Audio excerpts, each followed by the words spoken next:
ये 12th class के 4.6 exercise में पहले हम बेसिक देखते हैं। और बेसिक कैसे होगा, इस तरीके से हमें कुछ इक्वेशंस दी होंगी। इन इक्वेशंस में एक तो एक्स वाई और जेड है, जो एक्स वाई जेड के जो गुणांक होंगे, एक्स वाई जेड के जो गुणांक होंगे वो गुणांक क्या होंगे, ए का मान होंगे। जैसे हम लिखते हैं ए equal to A1 B1 C1, A2 B2 C2, A3 B3 C3। इस तरीके से जो भी यहाँ पर गुणांक आ रहे होंगे, यदि 2/2 का होगा 2 समीकरण दे रखे होंगे, 3/3 का है तो 3 समीकरण दे रखे होंगे। तो ये आ गया हमारा ए का मान। अब हमें एक निकालना होता है बी का मान।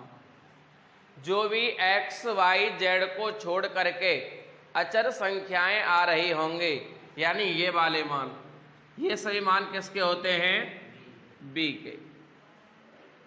ए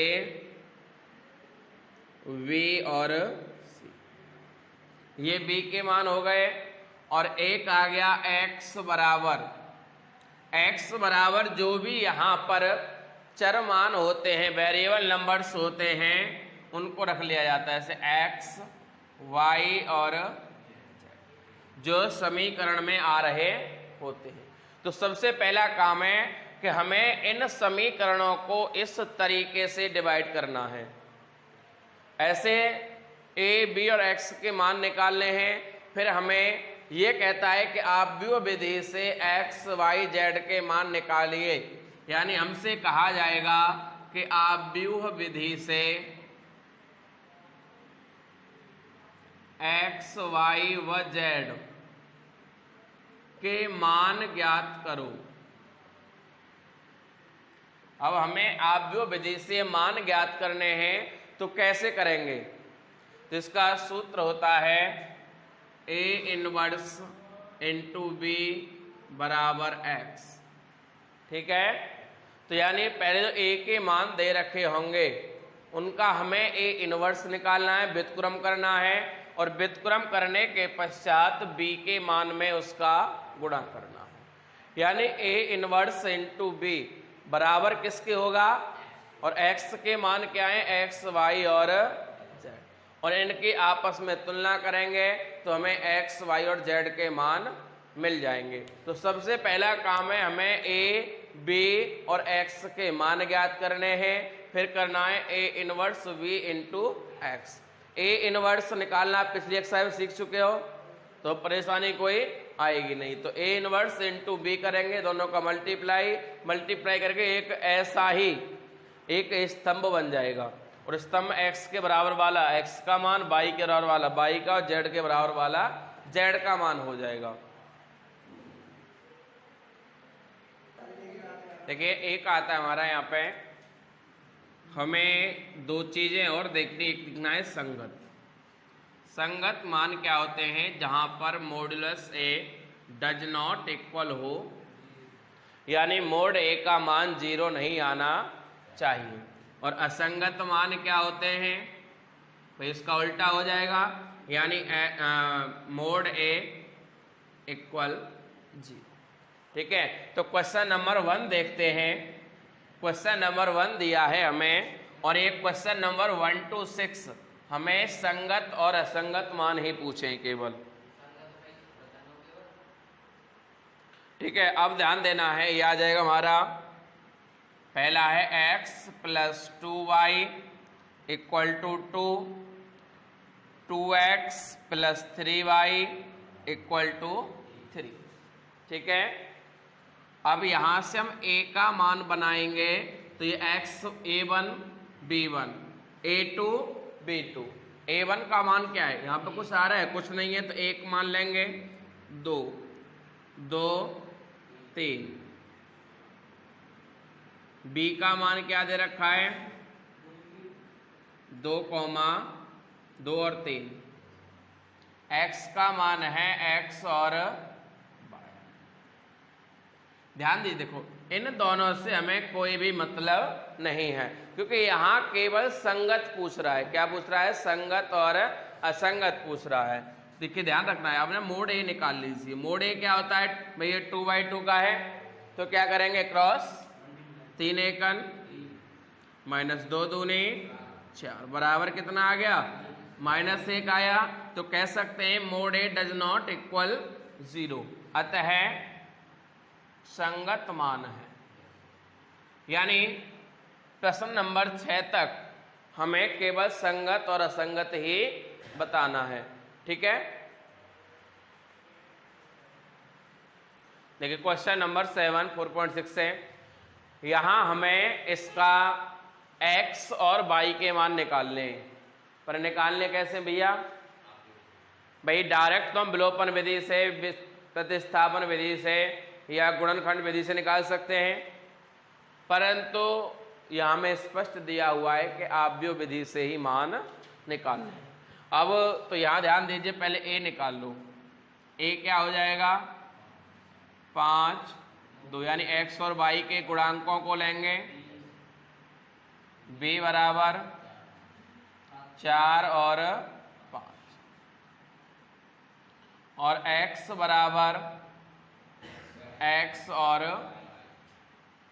तो पहले तो ये चेक कर लो कि यह संगत है या संगत होगा तभी आगे बढ़ना है, और यदि संगत नहीं है तो हमें आगे नहीं बढ़ना है।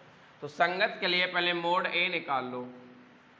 5 तिया -7 दूनी बराबर कितना आ गया? 1, अतः संगत है।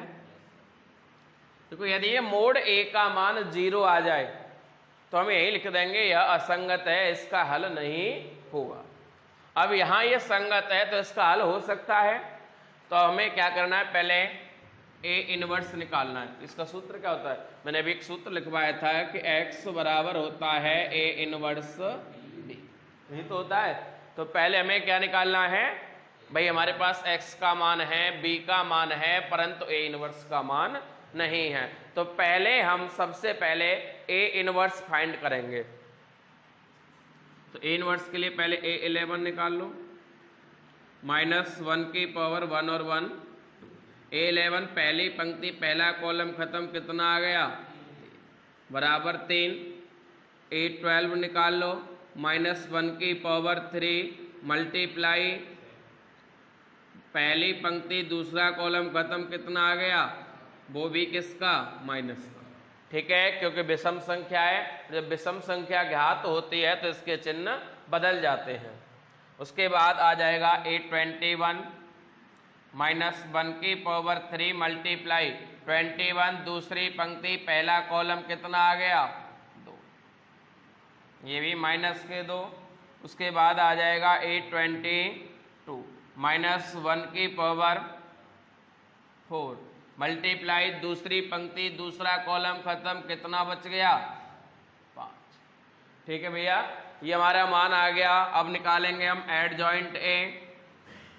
एड जॉइंट ए क्या होगा भाई? A11 A12 A13 21 और A22। ठीक है, अब इसके बाद के मान रख लीजिए। ये आ गया 3 -7 -2 और 5।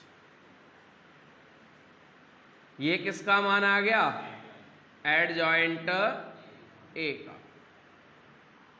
अब हमें निकालना है ए इनवर्स। तो ए इनवर्स बराबर क्या होता है? 1/mod ए इंटू एड जॉइंट, यही तो होता है भाई। हम 4.5 में पढ़ चुके हैं ये तो निकाल लीजिए ए इनवर्स बराबर 1/mod ए का मान तो 1 ही है, और एड जॉइंट कितना है?